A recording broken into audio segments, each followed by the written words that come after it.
what is the impact of collective bargaining on the economy, particularly in terms of the way it plays out in South Africa?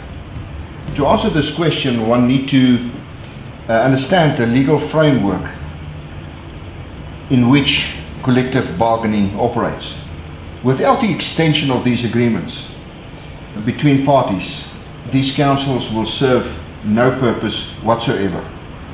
And in order for these agreements to be extended, the Labour Relations Act, which facilitates bargaining council agreements between employers and trade union, and specifically the extension thereof, was drafted in such a way that it benefits big employers and big trade unions. It was intentionally done so in a very shrewd manner in order to preserve the system. Why is that? Section 32 of the Labour Relations Act, which facilitates these extensions, do not count employers or the number of employers for the purposes of extension. Firstly, it only counts the number of employees that are members of trade unions which are party to the council in comparison to the total number of employees working in an industry. And secondly, it only counts the number of employees employed by employers in comparison to the number of employees in the industry. Nowhere is the number of employers counted. The balance of forces in bargaining councils are therefore against medium, small and micro employers. I must immediately say that this is more so in certain councils than in other councils. Let me explain.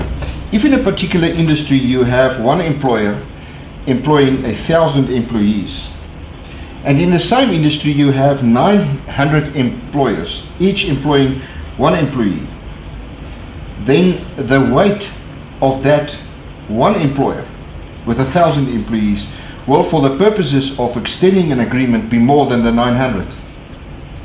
In other words, the one big employer can therefore enter into an agreement with trade unions and, in terms of the provisions of the Labour Relations Act, have the agreement enforced on the 900 small employers. In doing so, he can agree with the unions on conditions of employment and on wages which the 900 cannot afford, and in this manner he can force them out of business and secure a complete monopoly. Of course, you will say this is ridiculous. I agree, but this is indeed the case. This is the hard reality under which small, medium and micro businesses in South Africa has to operate. The question then is collective bargaining detrimental to small business? Is it detrimental to growth? And is it detrimental to development? Of course it is. The collective bargaining model under which SMMEs operate make provision for agreements and for agreements to extend it and enforced upon them, which is entered into without their blessing and against their interests. They constantly have to function within a dispensation that is designed to be detrimental to the interests. The bargaining council system in South Africa, since its inception almost a century ago, has been designed to benefit a few at the cost of many. Almost 100 years ago, it protected white workers against black workers that were prepared to work for lesser wages, and today it's still the case. It's still protecting workers which are employed at, in many cases, uncompetitive conditions against workers that wants a chance in life, namely to work. It's keeping them out. Our current model is practically closing the door for millions of work seekers. It's also closing the door of opportunity on entrepreneurs. The bargaining council system is, and has always been, an exclusive system wide open to economic manipulation. It is an anti-competitive, anti-free market and inherently unproductive system. It is a system that is in desperate need of being radically overhauled. It first of all needs severe amendments to Section 32 of the Labour Relations Act. And for starters, big employers and medium and small and micro employers cannot negotiate on the same forums. The conditions in which we function, the market powers that plays off are completely different. So if government, big trade unions and big business is serious about job creation, they will come to the table and bring about these changes. Big business must come out and say and recognize that they cannot negotiate with small business in the same forums. Trade unions must be prepared to put aside their own interest and put forward national interest, growth and employment. And government must take the bold step to bring about change, legislative change in this area.